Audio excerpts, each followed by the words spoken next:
વિરામ બાદ આપનું સ્વાગત છે અને સમાચારોમાં હવે વીઆઈપી કલ્ચરની વાત કરવાના છે કે જ્યાં અધિકારીઓને થ્રેશર લાઇટ અને સાયરન દૂર કરવા માટે આદેશ કરી દેવામાં આવ્યા છે। જ્યાં લાલબત્તી અને વીઆઈપી ચલણવાળા અધિકારીઓને કોર્ટનો આ સીધો આદેશ, જ્યાં કોર્ટના હુકમનું પાલન ન થતું હોવાની ફરિયાદ સાથે નોટિસ પણ આપવામાં આવી અને આ તરફ રાજ્ય સરકારના જુદા જુદા વિભાગો પાસે કોર્ટે જવાબ પણ માંગ્યો છે।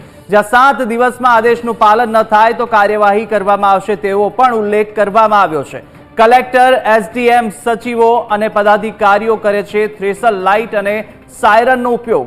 ત્યારે 2014માં ગુજરાત હાઈકોર્ટે પોલીસ, ફાયર, એમ્બ્યુલન્સ તથા ઇમરજન્સી સિવાયના લોકો અને વિભાગો પર બત્તી અને સાયરનના ઉપયોગ સામે રોક લગાવી હતી। જો કે હજુ પણ કેટલાક અધિકારીઓ તે જે આદેશ છે તેનું પાલન નતા કરતા ને હજુ પણ થ્રેશર લાઇટ અને સાયરન તેઓને ગાડી પર જોવા મળતું હતું। ત્યારે પ્રિન્સિપાલ સેક્રેટરી, ટ્રાન્સપોર્ટ વિભાગ, ગૃહ વિભાગને કાયદાની અમલવારી અંગે પણ નોટિસ મોકલાઈ છે।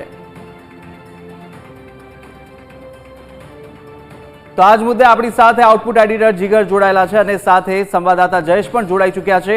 સૌથી પહેલા જીગર, આપની પાસે આ માંગીશ કે જે રીતે વીઆઈપી જે કલ્ચર છે તેની પર આખરે હવે હાઈકોર્ટે પણ કહ્યું કે જે નિયમો છે તેનું પાલન નથી કરી રહ્યા અને ફરીથી ટકોર કરી અને સૂચનો કરવામાં આવ્યા। બિલકુલ, હવે કુશાગ્ર જયેશ પણ આપણી સાથે જોડાયેલા છે અને આખો જે કેસ છે એને સમજવાનો પહેલાં તો જયેશ પાસેથી પ્રયત્ન કર્યો। જયેશ, વિસ્તારથી સમજાવો કે કયા કેસને ટાંકવામાં આવ્યો, કઈ બાબતોને પહેલાં તો ધ્યાને લેવામાં આવી અને કેવી ફરિયાદો મળી હતી, એ ફરિયાદોને કેન્દ્રમાં રાખીને એક આદેશ કરવામાં આવ્યો છે કે હવે વીઆઈપી કલ્ચર નહીં ચાલે। જયેશ।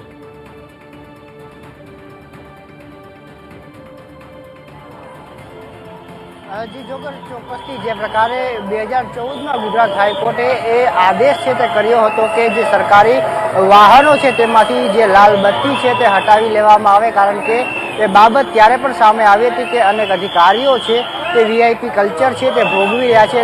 એવામાં ગુજરાત હાઈકોર્ટે વર્ષ 2014માં એ આદેશ કર્યો હતો કે સરકારી જે વાહનો છે તે સાથે કેટલાક ઇમરજન્સી વાહનો છે તેમને બાદ કર્યા બાદ જે તમામ વાહનો છે કે જેનો ઉપયોગ સરકારી અધિકારીઓ છે તે કરી રહ્યા છે એ તમામ વાહનોમાંથી છે તે લાલ બત્તીની અને જે થ્રેશર સાયરન કહેવાય છે એ તમામ દૂર કરવામાં આવે એ પ્રકારનો આદેશ છે તે વર્ષ 2014માં પારિત કરવામાં આવ્યો હતો। અને ત્યારબાદ આપણે એ વાતો પણ સાંભળતા હોઈએ છીએ કે અમારી સરકાર આવશે તો વીઆઈપી કલ્ચર છે તે દૂર કરવામાં આવશે।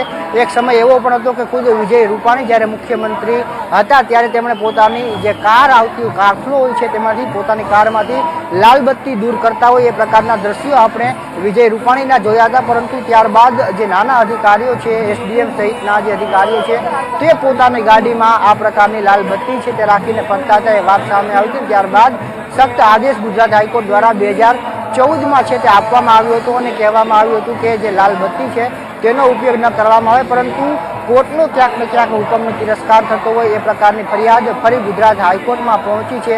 આજે બાબત ઉપર મુદ્દાઓ ટાંકવામાં આવ્યા કે હજુ પણ સરકારી જે અધિકારીઓ છે તે આ પ્રકારે લાલ બત્તી અને જે સાયરન છે તેનો ઉપયોગ કરી રહ્યા છે। એ દરમિયાન હાઈકોર્ટ દ્વારા સખ્ત ટિપ્પણી છે તે કરવામાં આવી છે અને તેઓએ જે રાજ્ય સરકારના જે સંબંધિત વિભાગો છે તેમની પાસે જવાબ પણ માંગ્યો છે, તેમને નોટિસ પણ ઇસ્યુ કરવામાં આવી છે, જેમાં પ્રિન્સિપલ સેક્રેટરી, ગૃહ વિભાગ હોય એ તમામ પાસેથી જવાબ માંગવામાં આવ્યો છે અને 7 દિવસનો સમય આપવામાં આવ્યો છે। જો 7 દિવસમાં થ્રેશર લાઇન અને સાયરન દૂર નહીં કરવામાં આવે તો કડક કાર્યવાહી થશે એ પ્રકારની વાત પણ હાઈકોર્ટે કરી છે। એટલે જે પ્રકારે આ લાલ બત્તી અને વીઆઈપી કલ્ચર જે અધિકારીઓ અને નેતાઓ ભોગવી રહ્યા છે તેની સામે પણ હવે હાઈકોર્ટે દંડો ઉગામ્યો છે। જી બિલકુલ જયેશ, બીજું એ સમજવું કે 7 દિવસમાં તેમને જવાબ આપવાનો રહેશે એવું તેવું કોર્ટે સ્પષ્ટ કહ્યું છે અને કહ્યું છે કે અધિકારીઓ થ્રેશર લાઇટ અને સાયરન દૂર નહીં કરવામાં આવે તો તેમની સામે કાર્યવાહી કરવામાં આવશે। જયેશ, એ સમજવું છે આવા જે અધિકારીઓ છે વીઆઈપી કલ્ચર જેમને આદત પડી ગઈ છે,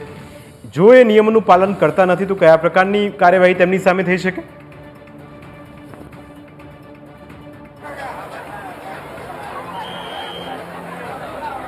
હજી ચોક્કસથી 7 દિવસનો સમય છે તે તમામ અધિકારીઓ અને જે સરકારી વિભાગો છે તેમને આપવામાં આવ્યો છે, જે થ્રેશર લાઇન અને સાયરનની વાત આજે કરવામાં આવી અને કોર્ટે જે પ્રકારે 2014માં આદેશ કરવામાં આવ્યો હતો, એ 2014માં જે આદેશ કરવામાં આવ્યો હતો તેમાં ગુજરાત હાઈકોર્ટે એ વાત ટાંકી હતી કે પોલીસ, ફાયર, એમ્બ્યુલન્સ તથા ઇમરજન્સી સિવાયના લોકો અને વિભાગો છે, જેમાં નેતાઓ પણ આવે છે અને સરકારી અધિકારીઓ પણ આવે છે કે જે લાલબત્તીનો ઉપયોગ છે તે કરતા હતા, સાયરનનો ઉપયોગ કરતા હતા, તેના ઉપર રોક છે તે એ સમયે 2014માં લગાવી હતી, પરંતુ એ ત્યારબાદ પણ હજુ આ પ્રકારના લાલબત્તી અને સાયરનનો ઉપયોગ થાય છે એ વાત કોર્ટની સમક્ષ રાખવામાં આવીને ત્યારબાદ 7 દિવસનો સમય છે તે આપવામાં આવ્યો છે. જો 7 દિવસમાં આ નિયમનું પાલન નહીં કરવામાં આવે તો કડક કાર્યવાહી થશે. કોર્ટ દ્વારા એ અધિકારીઓને નોટિસ છે તે પણ વ્યક્તિગત રીતે આપવામાં આવશે ને ત્યારબાદ કોર્ટમાં પણ તેમને બોલાવવામાં આવશે. તે સાથે સાથે વિભાગના અધિકારીઓ હોય કે પછી પ્રિન્સિપલ સેક્રેટરી હોય, ગૃહ વિભાગના